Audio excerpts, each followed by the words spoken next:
കാഫിർ സ്ക്രീൻഷോട്ട് വിവാദത്തിൽ കൂടുതൽ പ്രതികരിക്കാനില്ല എന്ന ഡിവൈഎഫ്ഐ നേതാവ് റിബേഷ് രാമകൃഷ്ണൻ.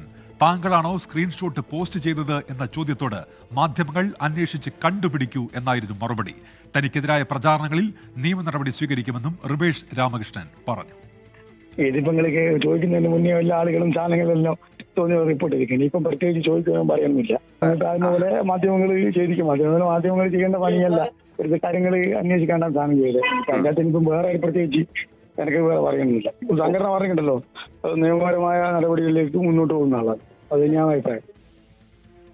രാഹുൽ സുരേഷ് ഉണ്ട് ഇപ്പോൾ കോഴിക്കോട് നിന്ന്. രാഹുൽ, കഴിഞ്ഞ ദിവസം പോലീസ് ഹൈക്കോടതിയിൽ സമർപ്പിച്ച റിപ്പോർട്ട് പുറത്തു വന്നതിന് പിന്നാലെയാണല്ലോ വിവാദം വീണ്ടും കത്തുന്നത്.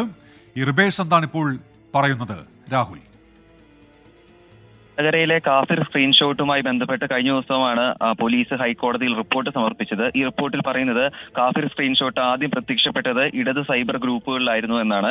അത് മാത്രമല്ല, അതിൽ പേരുകൾ എടുത്തു പറയുന്നുണ്ട്. ആദ്യം ഏപ്രിൽ 25 വൈകിട്ട് 2:13 റെഡ് എൻകൗണ്ടർ എന്ന വാട്സ്ആപ്പ് ഗ്രൂപ്പിൽ അഡ്മിൻ ആയിട്ടുള്ള റിബേഷ് ആണ് ഇത് പോസ്റ്റ് ചെയ്തതെന്നും ഈ റിപ്പോർട്ടിൽ പറയുന്നതായുള്ള വിവരങ്ങൾ പുറത്തു വന്നിരുന്നു. അതിന് പിന്നാലെയാണ് റിബേഷിന്റെ പ്രതികരണം നമ്മൾ തേടിയിട്ടുള്ളത്.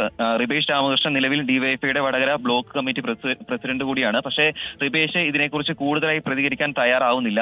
മാധ്യമങ്ങളാണ് തന്റെ പേര് ഇതിനോടകം തന്നെ മുന്നോട്ട് വെച്ചിട്ടുള്ളത്, വാർത്തകളാക്കിയത്. അതുകൊണ്ട് മാധ്യമങ്ങൾ തന്നെ ഈ വിവരം അന്വേഷിക്കണം. അതിൽ തനിക്ക് കൂടുതൽ പ്രതികരിക്കാനില്ല. അത് മാത്രമല്ല, ഡിവൈഎഫ്ഐ ഇത് സംബന്ധിച്ച് നിയമ നടപടി സ്വീകരിക്കുമെന്ന് ഇന്നലെ അറിയിച്ചിരുന്നു. പ്രസ്ഥാനം പറയുന്ന പോലെ തന്നെ ഇതിലെ തന്റെ പേര് വലിച്ചിഴക്കുന്ന ആളുകൾക്കെതിരെ നിയമ നടപടി സ്വീകരിക്കുമെന്നും റിബേഷ് ഇപ്പോൾ പറയുന്നുണ്ട്. എന്താണെങ്കിലും ഒരു ഇടവേളയ്ക്ക് ശേഷം കാഫർ സ്ക്രീൻഷോട്ടുമായി ബന്ധപ്പെട്ട് കൂടുതൽ വിവാദങ്ങൾ കൊഴുക്കുകയാണ്. ഉന്മേഷ്, ശരി. രാഹുൽ സുരേഷാണ് കോഴിക്കോട് എന്ന വാർത്തയുടെ വിശദാംശങ്ങൾ നൽകിയത്.